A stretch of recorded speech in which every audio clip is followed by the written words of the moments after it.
Você acompanha o programa Ciência e Espiritualidade, hoje falando um pouquinho mais sobre a zooterapia ou terapia com animais. E para isso estou com a doutora Irvênia Prada, médica veterinária.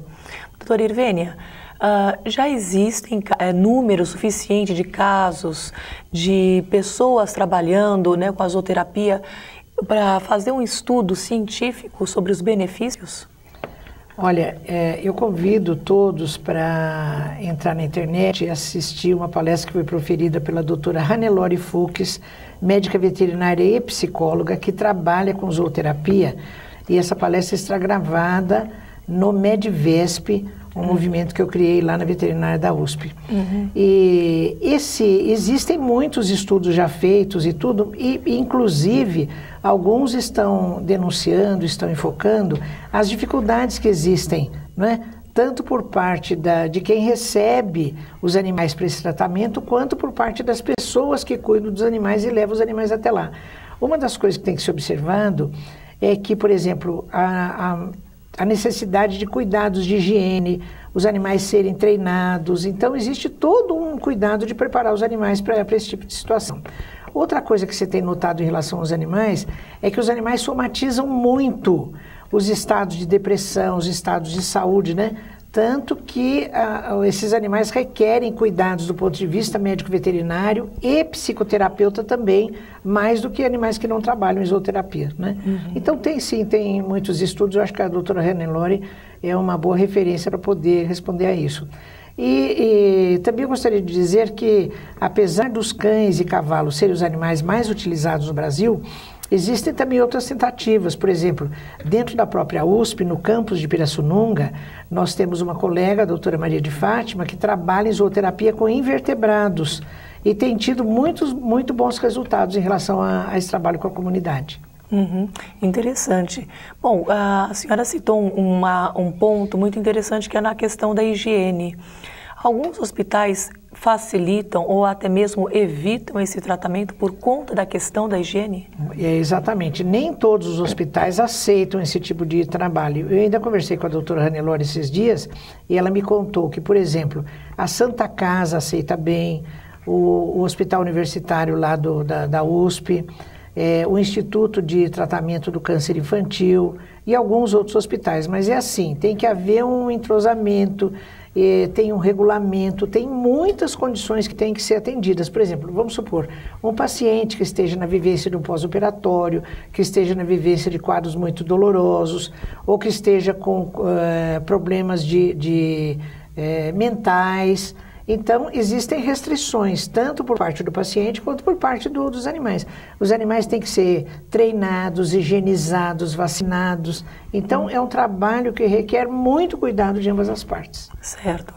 Bom, a idade do paciente tem alguma influência ou não? No resultado do tratamento, não. No paciente, não. Essa zooterapia, ela tem bons resultados, tanto em relação a crianças quanto em relação a adultos. Agora, por exemplo, tem se percebido na vivência dessas atividades que os idosos aceitam muito bem, na vigência de quadros de solidão, aceitam muito bem a companhia de gatos e de cães. Então, por exemplo, pessoas idosas que vivem sozinhas, ou mesmo ou institucionalizadas em um asilo, em alguma instituição, quando elas têm um gato no seu colo por ali, ou tem um cachorro por perto, elas melhoram a autoestima, elas melhoram a sua qualidade de vida. Então, a presença de um animal sempre melhora a condição das pessoas, especialmente idosos, vivenciando quadros de solidão. Certo. E no caso das crianças, né? A senhora citou crianças com problema de câncer, algumas crianças com doenças mentais. Qualquer doença mental ou há restrição? Eu acho que desde que a criança tenha condições de interagir, né? Então, isso pode ser feito, sim. Pode receber o animalzinho, afagar o animal, pegar no colo. E essa relação afetiva também melhora muito a autoconfiança. Como eu já disse, desfoca a vivência do quadro de dor, de sofrimento, de estar hospitalizado, né? Então, desfoca, são momentos, então, em que a endorfina vai lá em cima e a criança vai se sentir melhor. Esses núcleos, então, de zooterapia existem por todo o Brasil? Principalmente em São Paulo. Eu não sei lhe dizer quais são os focos de distribuição da zooterapia, mas tem as principais capitais e cidades grandes têm, com certeza, têm sim atividades de zooterapia que podem ser procuradas. Certo. E para quem se interessa, como que deve proceder? Tanto para as pessoas que querem trabalhar com animais ou pessoas que querem receber ajuda de animais. Como ter uma boa referência nesse caso? Olha, eu acho que pode entrar na internet, buscar zooterapia, né? E eu acho que uma boa referência é essa médica veterinária e psicóloga que eu citei, que é a nossa colega a doutora Hannelore Fuchs. Se ela estiver lá em algum site, pode confiar, porque eu conheço essa criatura há muitos anos e ela é merecedora de todo o nosso respeito pelo trabalho que ela faz em zooterapia. Certo. Mais alguma consideração, doutora Irvênia, para o pessoal de casa sobre zooterapia? Então, o fato da zooterapia ter tido muito bons resultados em relação ao tratamento com pacientes, ou mesmo em relação a essa melhora da qualidade de vida, faz com que nós precisemos olhar os animais com esse outro olhar que eu sempre recomendo, né? Perceber que eles são nossos companheiros de jornada evolutiva, são seres sencientes, que sentem, que têm afetividade, que têm demonstração de lealdade, de amor.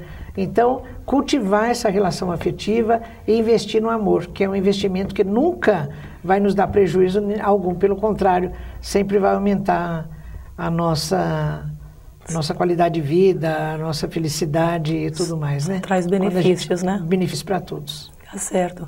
Bom, doutora Irvênia, muito obrigada por estar aqui no programa, falando um pouquinho mais, né, sobre essa maravilhosa experiência que você tem com os animais, né? E compartilhar com o pessoal de casa. Eu é que agradeço a oportunidade. Muito obrigada. E você que está em casa já sabe, escreva para nós. O nosso e-mail é cienciaespiritualidade@redemundomaior.com.br. Décio, agora é com você. Muito obrigado, doutora Irvênia, muito obrigado, Giovana. Um assunto bastante interessante, mas se nós pararmos para pensar, essa questão não é nova e a ação terapêutica dos bichos em nossas vidas, ela já é bastante conhecida de todos nós. Muitas vezes, quando a gente compra um cachorrinho para estar fazendo companhia para os nossos filhos, quando a gente compra um passarinho para ouvir o passarinho cantar, quando a gente tem um gato que está ali, a gente chega em casa, ele vem para nos receber.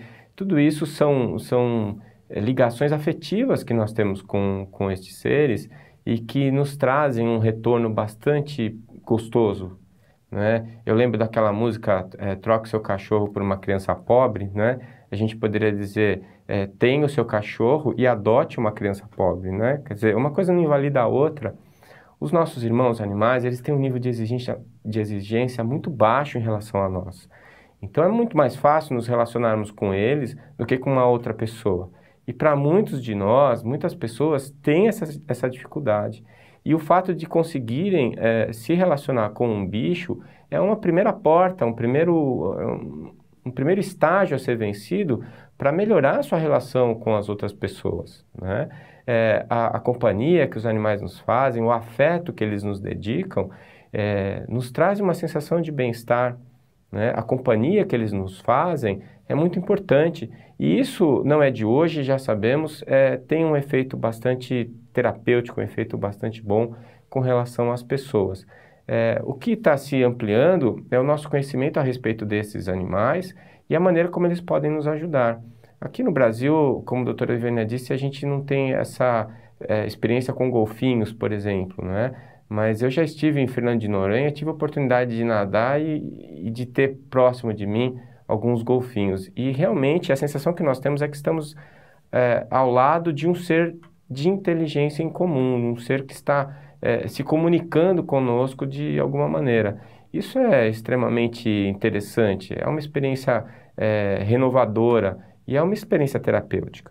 A nossa história com os cães é uma história longa, né, antiga. Os cães ajudam o homem no trabalho, ajudam fazendo companhia, e nós temos hoje toda uma indústria voltada para esses animais, porque eles nos prestam realmente um serviço inestimável. Então, todos que têm animais em casa sabem do que eu estou falando, e o apelo hoje, para a gente meditar um pouquinho, puxando um pouquinho do assunto do outro programa da doutora Irvênia, é a nossa responsabilidade com eles.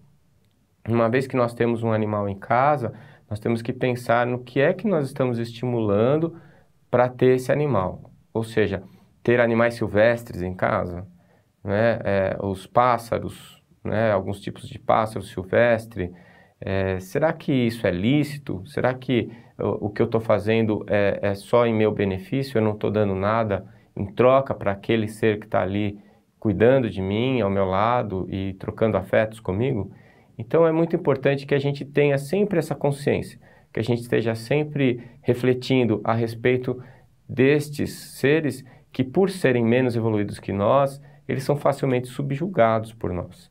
E isso traz para a gente muita responsabilidade. A partir do momento em que nós podemos fazer o que nós quisermos com esses animais, a gente tem uma responsabilidade muito grande sobre o que fazemos com eles. E aí podemos conviver de uma maneira pacífica e benéfica para ambos os lados, e não apenas para nós, os seres humanos. Eu espero que vocês tenham gostado desse Ciência e Espiritualidade de hoje e espero poder revê-los no próximo programa. Até lá e muito obrigado.